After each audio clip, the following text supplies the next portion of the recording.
প্রথম কথা 21শে জুলাইয়ের সাথে কোনো কিছু তুলনা করা যায় না। যদি কেউ তুলনা করে সেটা মূর্খম।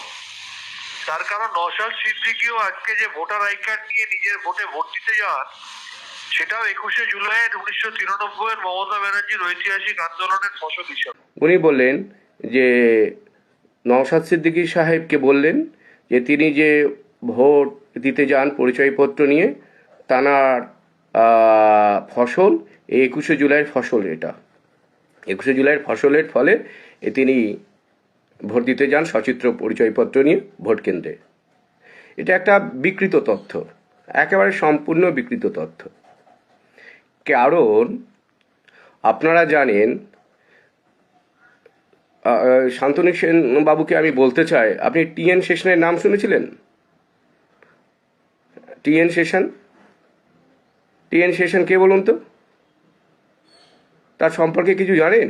টিএন সেশন জানাকে বলা হয় সচিত্র পরিচয়পত্রের জনক। তিনি যখন নির্বাচন কমিশনার হলেন, তার আগেকার যে নির্বাচন কমিশনের ডিপার্টমেন্ট আর তার সময় নির্বাচন কমিশনারের ডিপার্টমেন্ট সম্পূর্ণ আলাদা ছিল। আগে নির্বাচন কমিশনার ছিল কমিশনের যে কমিশনটা ছিল সরকারের একটা দপ্তর হিসাবে। তিনি যখন নির্বাচন কমিশনার হলেন, সেটা অনেকটা স্বাধীন করলেন, নির্বাচন কমিশনার অফিসটাকে স্বাধীন করলেন। এবং তিনি দেখলেন যে আমাদের দেশে যে ভোটগুলো হয়, সেই ভোটে 150টি ম্যাল প্র্যাকটিস হয়, অর্থাৎ ভোটের নামে প্রহসন চলে আমাদের দেশে ইলেকশনের সময়। তো 150টি তিনি ত্রুটি লক্ষ্য করলেন টিএন সেশন।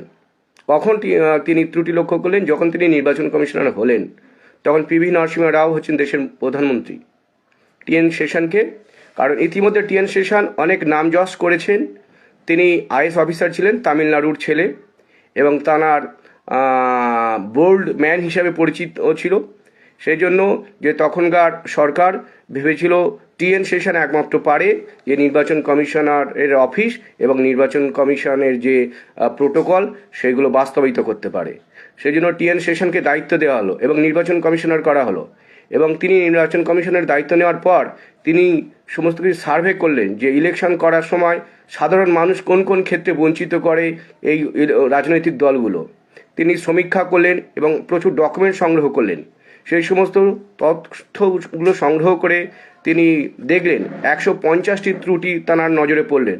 150টি ত্রুটির মধ্যে তিনি প্রথম যে ত্রুটিটার উপর জোর দিলেন যে প্রত্যেক ভারতবাসী তার সচিত্র ভোটার পত্র দেওয়া হবে, টিএন সেশন, এবং বেশ কিছু কর্মসূচি নিয়েছিলেন।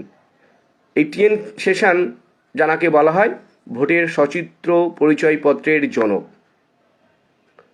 তাহলে আজকে বলছে কে একজন, কি শান্তনু সেন, তিনি নওশাদ সিদ্দিকী সাহেবকে বলছেন, সম্মানীয় নওশাদ সিদ্দিকী সাহেবকে বলছেন যে তিনি যে ভোটার পরিচয়পত্র নিয়ে যান, তো সেইটা ওই 21শে জুলাইয়ের ফসল। 21শে জুলাইয়ের ফসল না, এটা একটা কর্মসূচি ছিল। আর তৃণমূল কংগ্রেসের সাথে 21শে জুলাইয়ের কোনো সম্পর্ক নেই। আপনারা তো অনেক কিছুই তথ্য বিকৃত করেছেন, আপনি প্রমাণ করুন 21শে জুলাইয়ের সাথে তৃণমূল কংগ্রেসের কোনো সম্পর্ক আছে কিনা। যদি আপনি প্রমাণ করতে পারেন 21শে জুলাইয়ের সাথে তৃণমূল কংগ্রেসের সম্পর্ক আছে, তাহলে আমি রাজনীতি ছেড়ে দেব। শান্তনু সেন, আপনার জুতো আমি দাঁতে নিয়ে ঘুরবো। আপনি যদি 21শে জুলাই ঘটনার সাথে আর তৃণমূলের যদি সম্পর্ক স্থাপন করতে পারেন, কেন মিথ্যা তথ্য তুলে ধরছেন জনসাধারণকে? কেন বোকা বানাচ্ছেন জনসাধারণকে? 21শে জুলাইয়ের ঘটনার সাথে তৃণমূল কংগ্রেসের কোনো যোগাযোগ নেই।